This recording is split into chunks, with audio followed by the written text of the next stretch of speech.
Do you ever feel like you're just not good enough to serve God? I'm not talented enough, not popular, smart, or skilled enough. God can't use me. I know that I feel that way many times. Fortunately, God specializes in using the weak, lonely, and humble. Moses became such a person. He is certain that he can no longer serve God. Yet, that is when God chooses to use him. When Moses fled Egypt, he knew his dreams died. He would never return. He would never lead, and his people would never be set free. Now, he made a new life for himself in the land of Midian. He found a beautiful wife, and they had children together. He tended his father-in-law's sheep. It was not a glorious life like that of a prince of Egypt, but it is a good life. His family gives him joy, and he is now content. However, his life is forever changed. As a shepherd, he goes on long journeys with his flock, searching for grass to feed his sheep or streams to water them. One day he leads his sheep near Mount Horeb, also known as Sinai.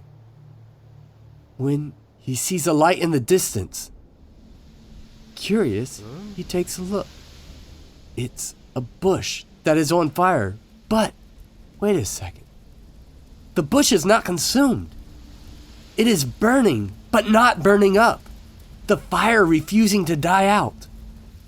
So Moses walks over to the bush for a closer look. When he hears a voice bellowing his name from the burning bush, Moses! Yes, here I am, his own voice trembling. Stop! Take off your sandals. This is holy ground. I am the God of Abraham, Isaac, and Jacob. The God of his ancestors is talking to him. The one who created the world. He knew of God, but now he hears his voice. Moses can no longer look at the bush, so he covers his face as he falls on the ground. God continues to speak. I hear the cries of my people. I see their suffering. I have come to deliver them from Egypt and give them new land. I am sending you to Pharaoh, and you will lead them out of Egypt. Whoa. Wait a minute, God. I tried that before, and I failed. I can't do it again. I am content here in Midian. After all, who am I to go to Pharaoh? And who am I to lead your people? I will be with you, God responds. Okay, but maybe they don't know who you are. Do you have a name?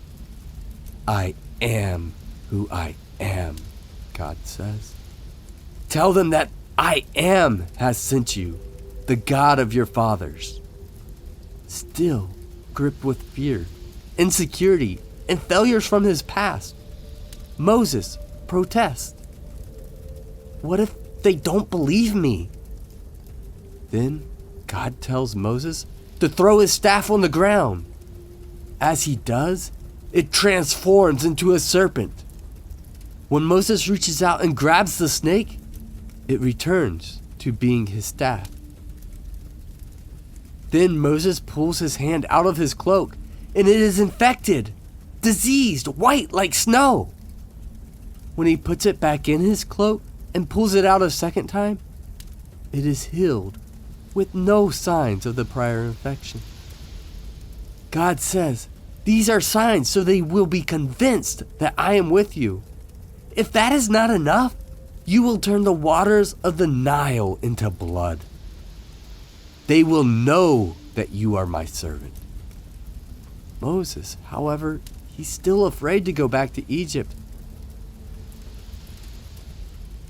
He's still insecure in his own abilities and begs God to choose another. I don't speak well words that hard, speak bad. Who made the mouth? God retorts. I did. I created the mouth. I determine when people speak and hear. However, I am sending your brother to you now. His speech is eloquent. He will be by your side, and he will be your herald.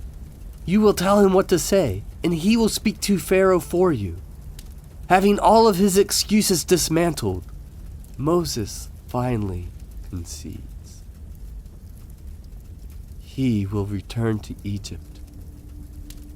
He will follow God. He will not deliver his people by rebellion or even his own cunning, but he will deliver them by God's miraculous might. His faults and skills no longer matter because God is with him and God will save him from Pharaoh.